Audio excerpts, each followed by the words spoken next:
Good morning, everyone. Je vais juste, avant de commencer ma présentation en anglais, je vais juste dire quelques mots en français parce que les événements de la semaine dernière nécessitent quand même un petit commentaire. Notre secrétaire d'État, John Kerry, est actuellement à Paris aujourd'hui. Il présente toutes ses condoléances à la France et je pense qu'il exprime le sentiment de chaque Américain qui était presque aussi bouleversé par les événements de la semaine dernière que les Français même. Je voulais aussi vous exprimer personnellement mes condoléances. Et c'est un peu difficile parfois de changer, de passer aux événements de la semaine dernière et dire oui, mais il faut quand même continuer la vie, il faut quand même faire cette présentation, cette conférence, parce que c'est un sujet très important. Mais en même temps, je dois dire ce qui est dans les esprits de tout le monde, que les États-Unis et la France sont des alliés depuis toujours, depuis l'existence, depuis la création de mon pays, et que les États-Unis restent avec la France alliés côte à côte pour ce qui devrait se passer maintenant, pour faire face à tous ces problèmes, tous ces échecs et les enjeux. On fait face ensemble. So, now in English. Thank you to everyone who has made the effort to come here this morning on this gray, rainy, cold day. Thank you so much for your presentation, Monsieur le Président d'Espagne, Monsieur le Consul Général d'Espagne. Thank you to the president of Université Toulouse Capitolin. Thank you to Christine for organizing this conference, and thank you to each one of you for coming to listen to what we have to say. And hopefully, at the end of my presentation, there will still be time for a few questions. I'll take them in English or French. Sorry, my Spanish is not very good. But it's really a pleasure to give a presentation finally on something I know something about. As a diplomat, frequently I'm asked to give presentations on subjects of which I am not an expert, but have to rapidly become one. But today I feel confident that I can speak with some experience, some authority on the issue of being a woman in US diplomacy. As was mentioned by Christine, my presentation will first talk about women as a foreign policy objective. The United States sees women's issues as a distinct foreign policy mission in all of our work throughout the world. This is, I think, something that many other countries have as well, or have enshrined in their foreign policy objectives in some way, shape, or form. But to give you an idea of how the United States sees women's issues might help frame the references that are made throughout the rest of the conference. Internally, next, while on the world stage, we frequently uphold women's rights. Internally, within our own State Department, which is what we call our Ministry of Foreign Affairs, we have not always practiced what we preached. That is, we have not always done the best we possibly could in upholding the rights of our own female personnel. But we have made significant headway. And then to close, to bring it even down to the personal level, to talk a little bit about my experience as a female diplomat. So first of all, globally, the United States has made women's rights, girls' empowerment, female education one of its foreign policy missions. Secretary of State John Kerry on March 8th, 2013 said, "No country can get ahead if it leaves half its people behind."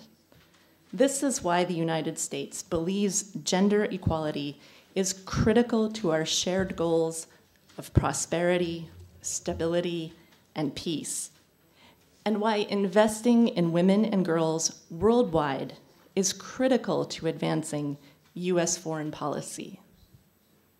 In other words, we cannot achieve any of our foreign policy goals if we do not incorporate women's rights and issues into them. We even have specific instructions, us US diplomats, on how to do this. What does that mean? How do you actually do this when it comes down to going about your day and accomplishing your foreign policy objectives? Well, we have specific instructions. These specific instructions say, among other things, this means going beyond simply ensuring a balanced approach to our diplomatic efforts, development assistance, and humanitarian aid. It also means focusing on reducing gaps between women and men and girls and boys in resources, opportunities, and outcomes in our programs, and the full range of our diplomatic engagement with host governments, civil society, and the private sector. It still seems a little vague. However, as I go throughout my presentation, maybe you'll get a better idea of how we actually promote women's and girls' education and empowerment throughout the world.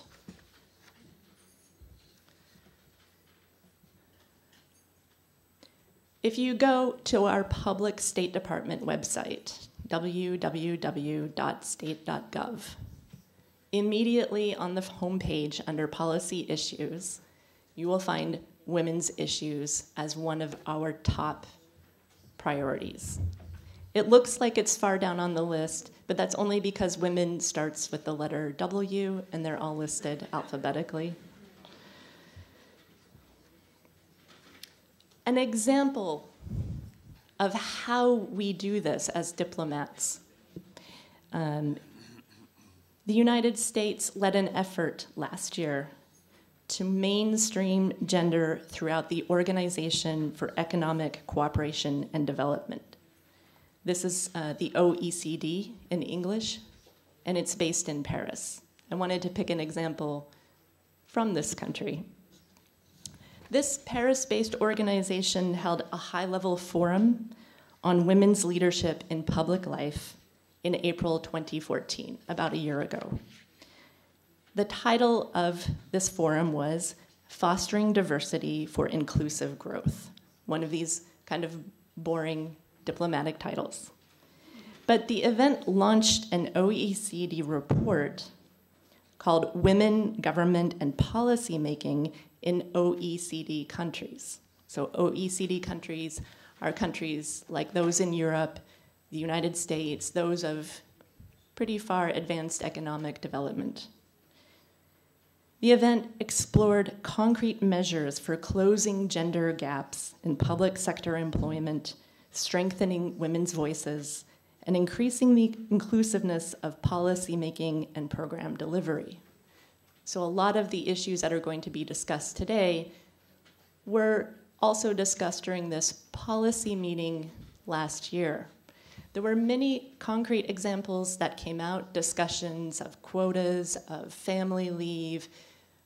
There was a lot of discussions of how different countries approach these issues.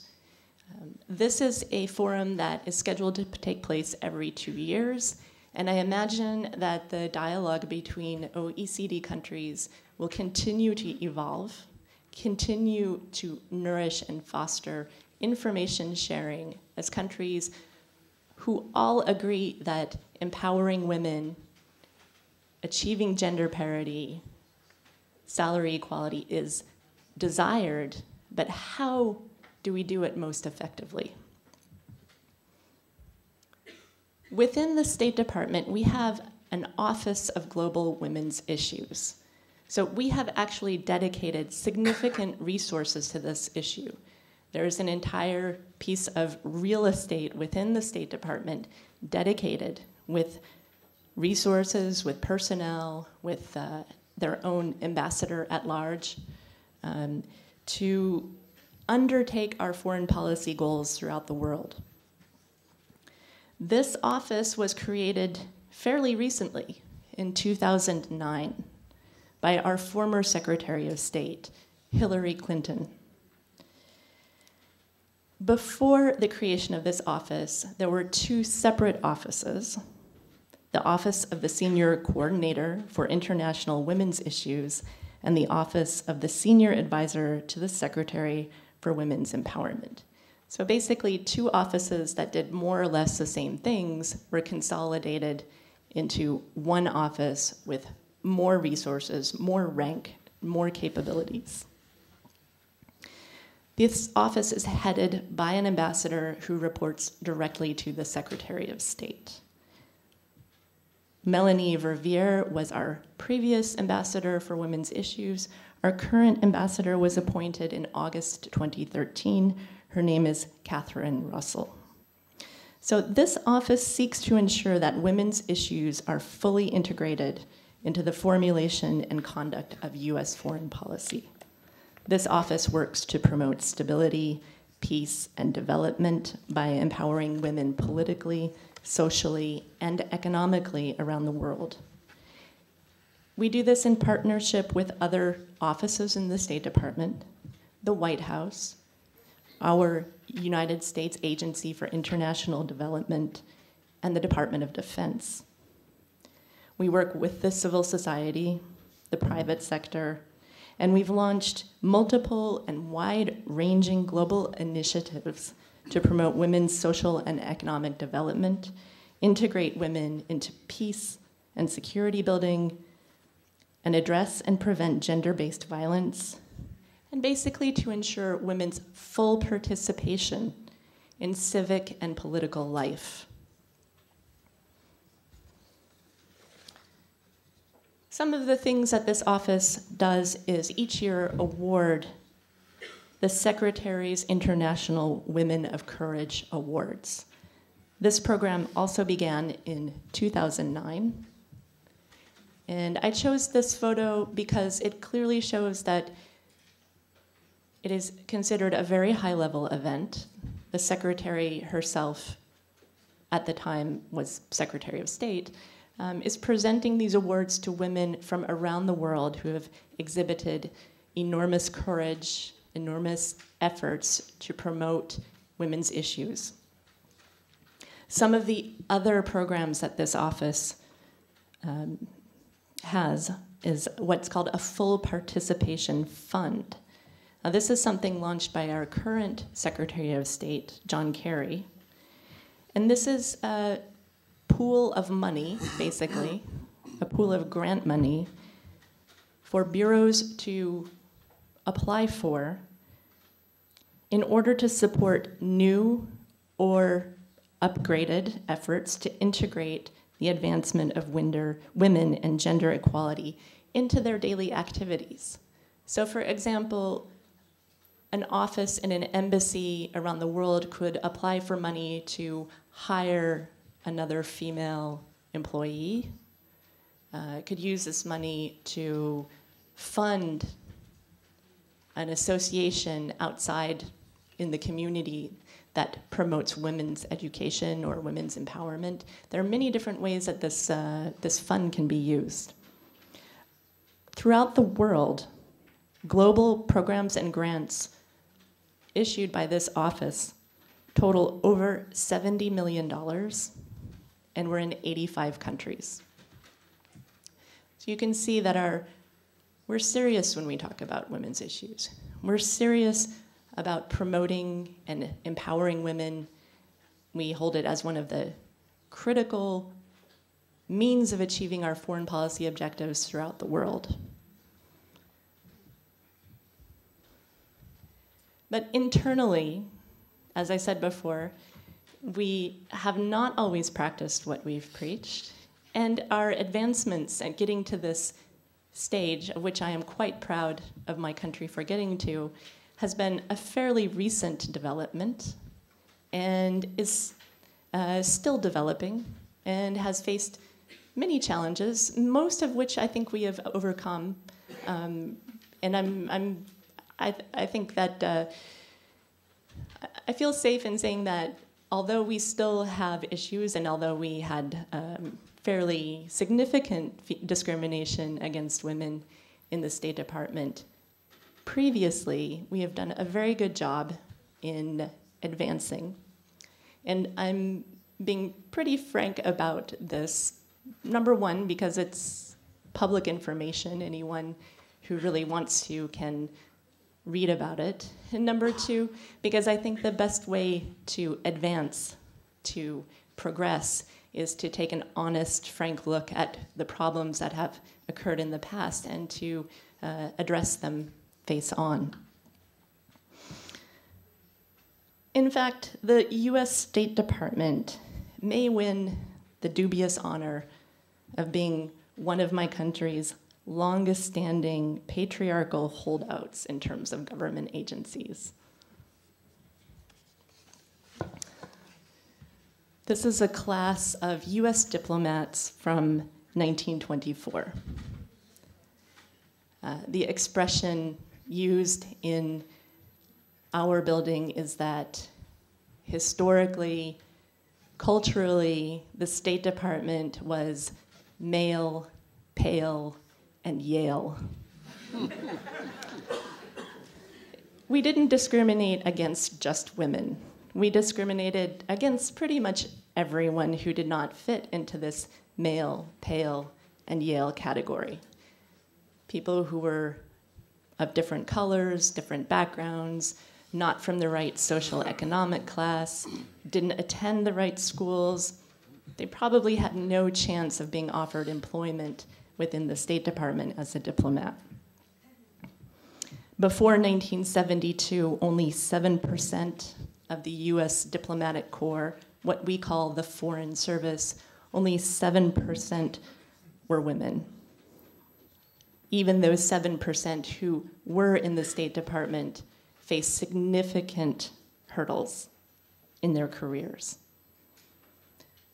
Another interesting part of men in the State Department before 1972 was that male US diplomats' performances, when they were reviewed for how well they're doing and considered for promotion, one of the categories that they were judged on was how well their wife performed her duties as a diplomat's wife.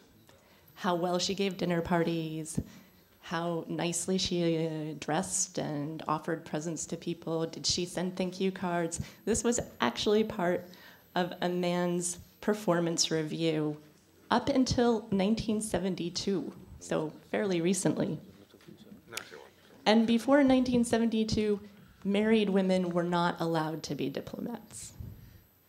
A woman could enter into the Foreign Service, but if she were to get married, there's no way she could possibly be a married diplomat, so she would be required to resign.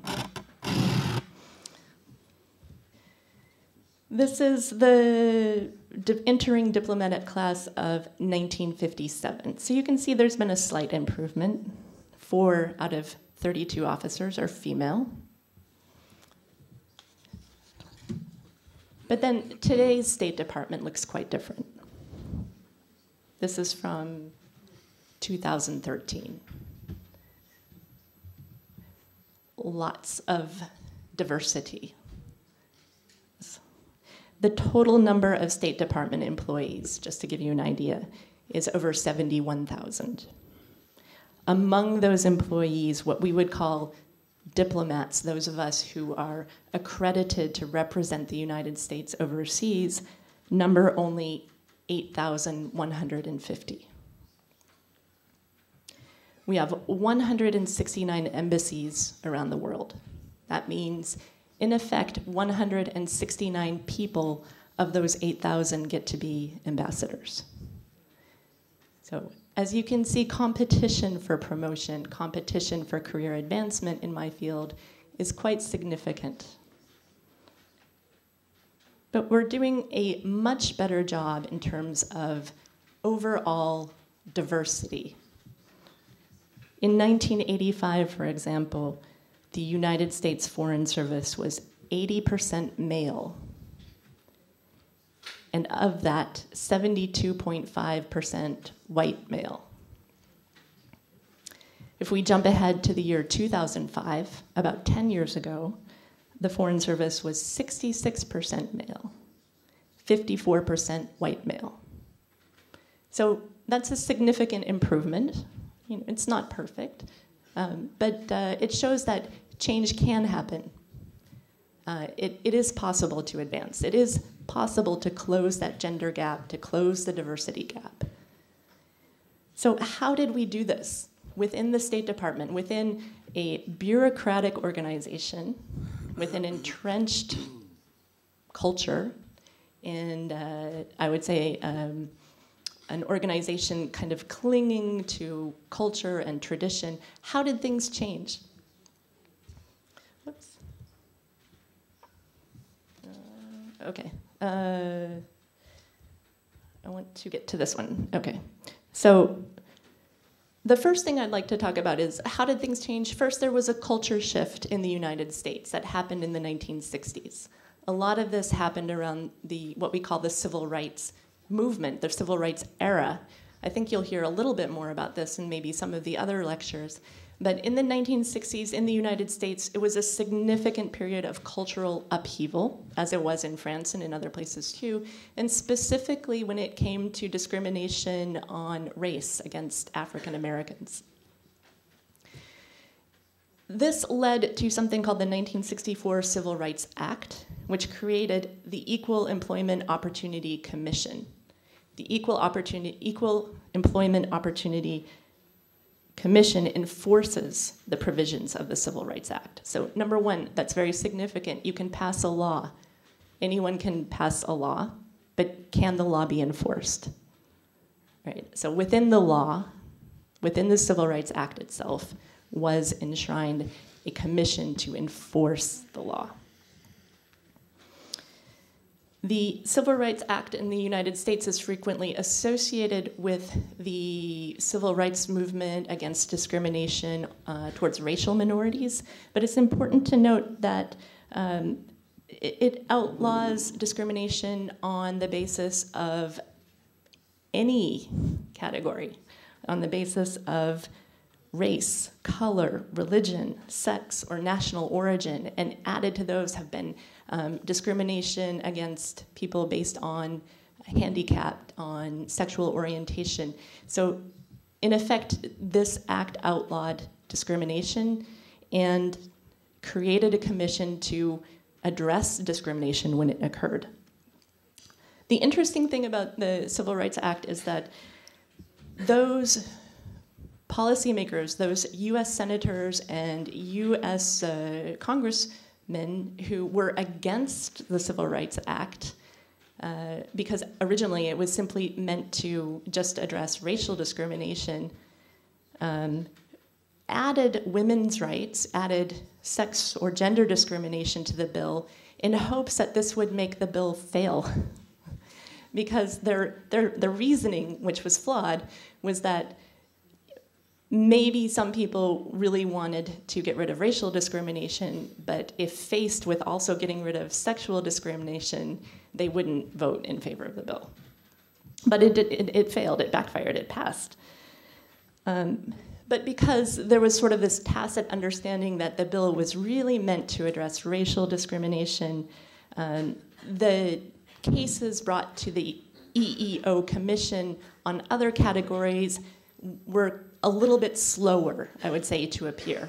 I think the first major emphasis was on ending discrimination against African Americans and against anyone on the basis of their color.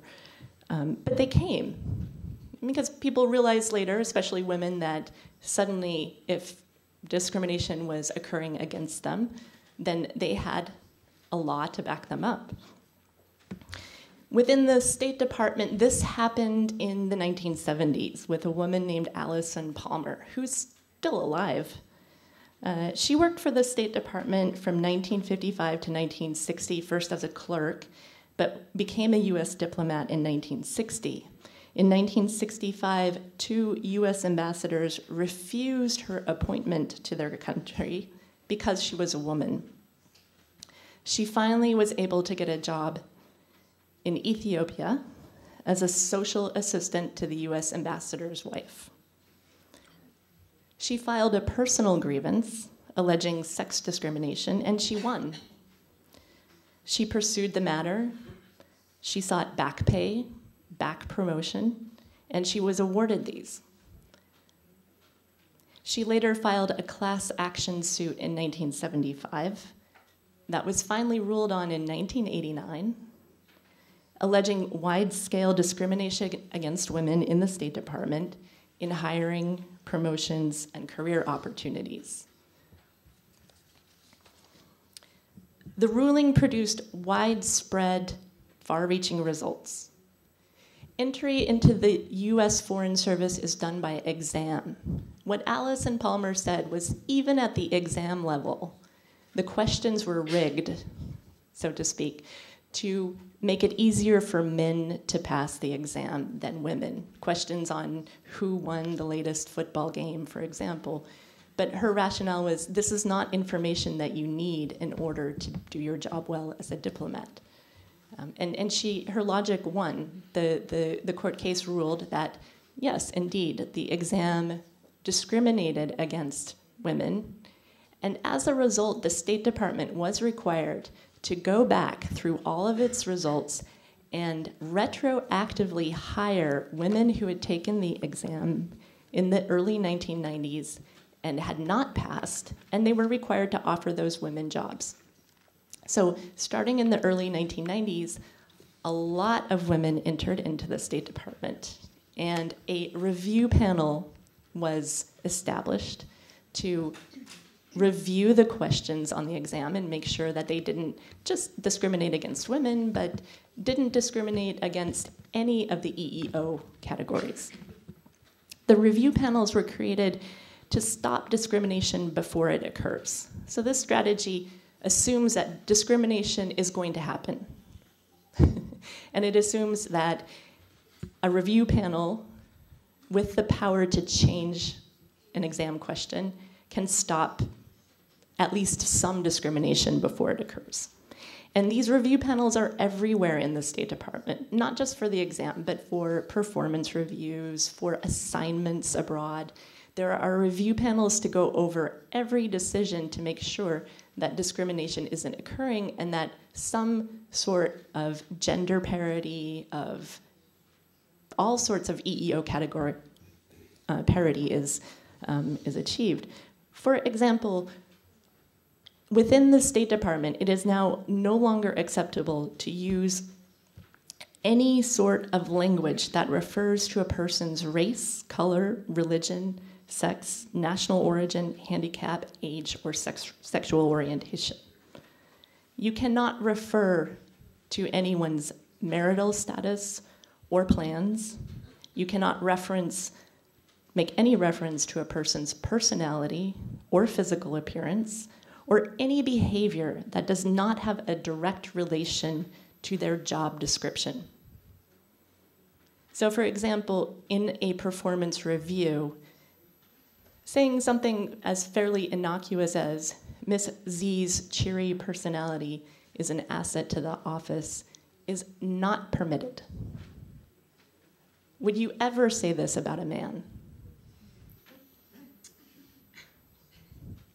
And in what job are you required to be cheery? Where is it written in your job description, you must be happy? Most people can carry out their job whether they're happy or not, I would say, professional. So within the State Department, there is a concerted effort to make everything linked to an official description of a person's job What are you actually required to do? And frequently, including for myself, one of my job duties is to ensure EEO principles. So I actually have that as a job duty. I must ensure EEO principles.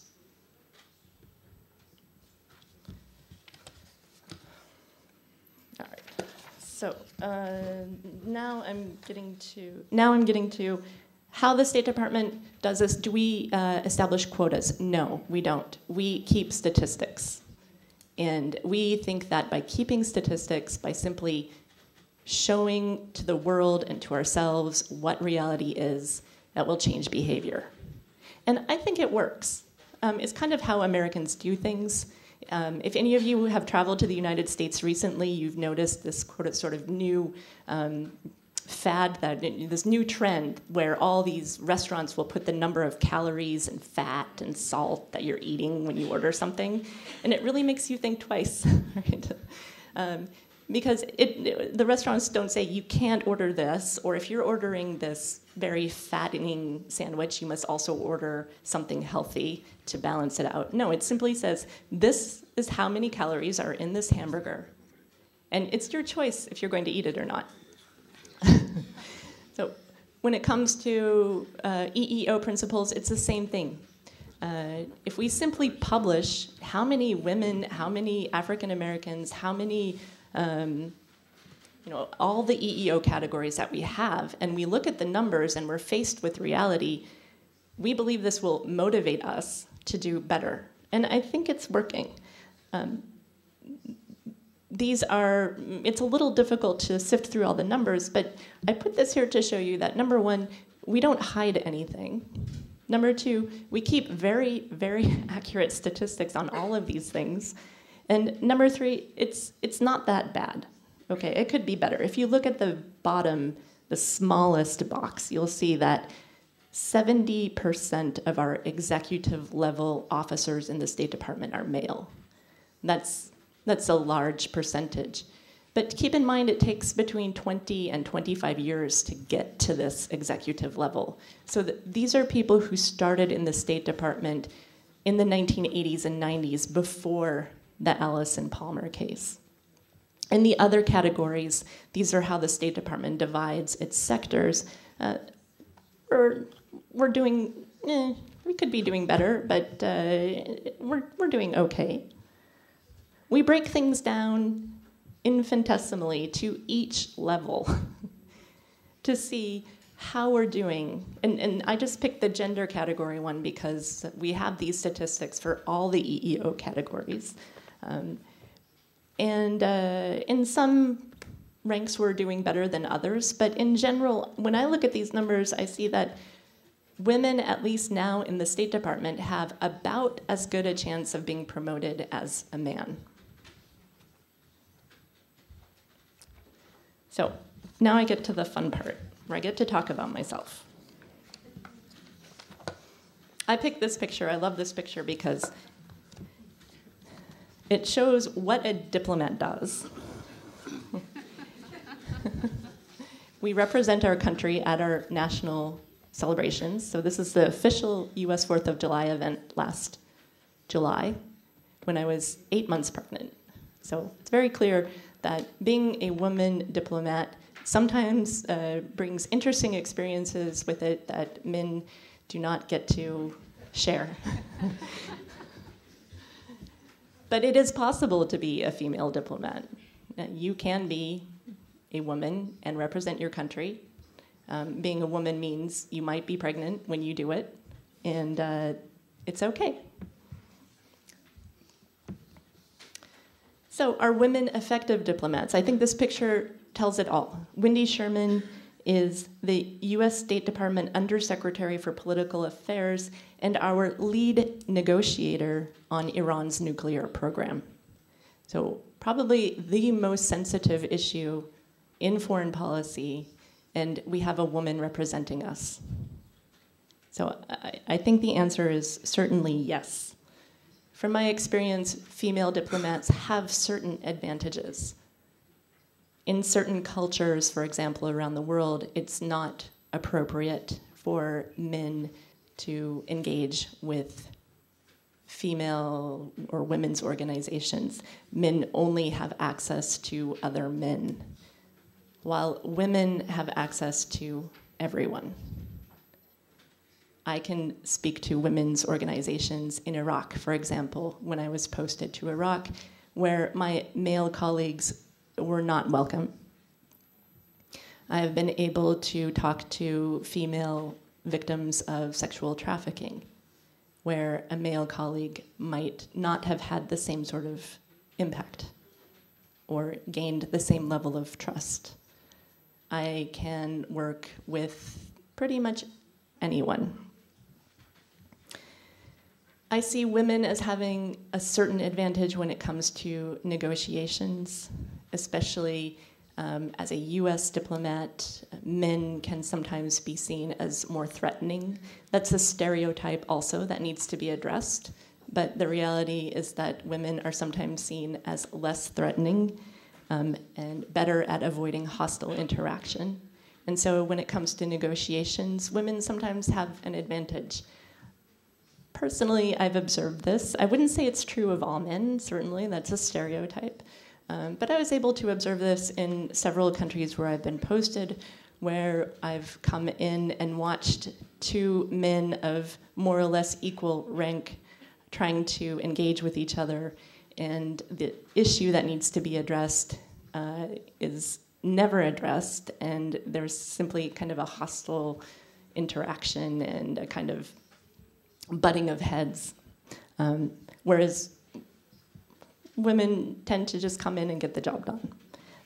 I'm stereotyping, it's horrible, I know, but I've seen it happen, so I'm talking about it from my perspective. We have certain disadvantages as diplomats. Most diplomacy happens outside of the office. It happens outside of regular working hours. It happens at late night dinners. It happens in smoke-filled rooms with bottles of vodka. It happens on golf courses. It happens in the executive lounge of the airport. It can happen in places where women have less access.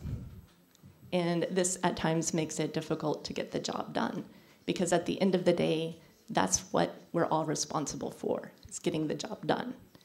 And if the job doesn't adhere to strict 9 to 5 working hours in an office environment, women have certain disadvantages.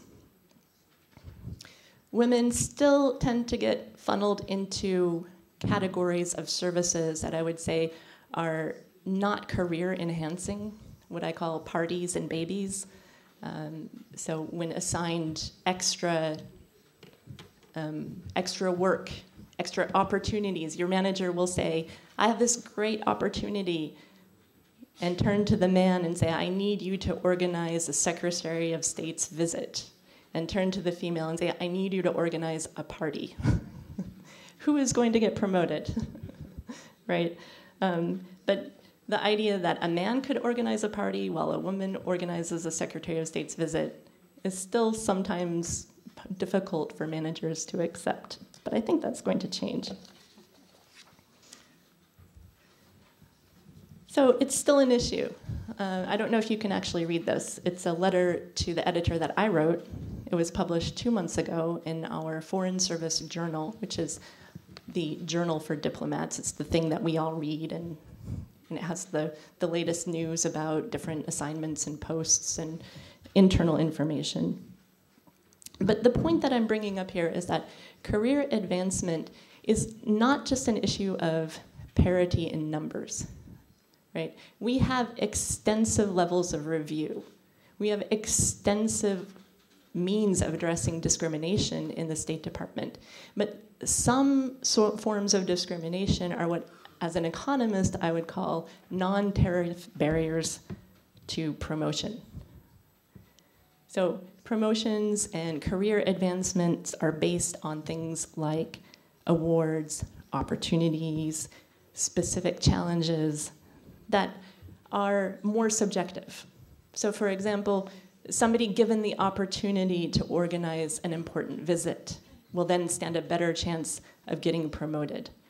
But nobody can force a manager to give equal challenges at that level. It's just too difficult.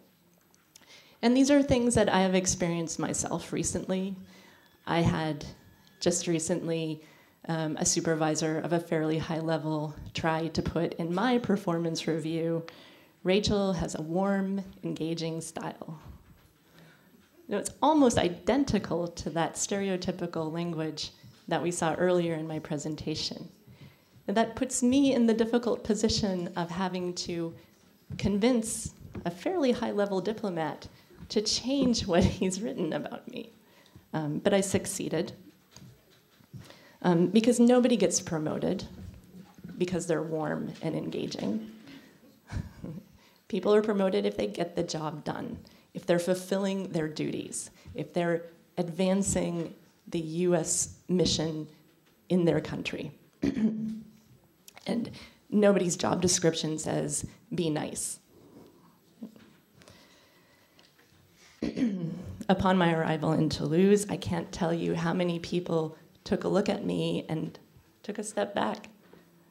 These were not just French men, these were Americans, these were women, and expressed some degree of surprise that I was the consul for the US government in Toulouse.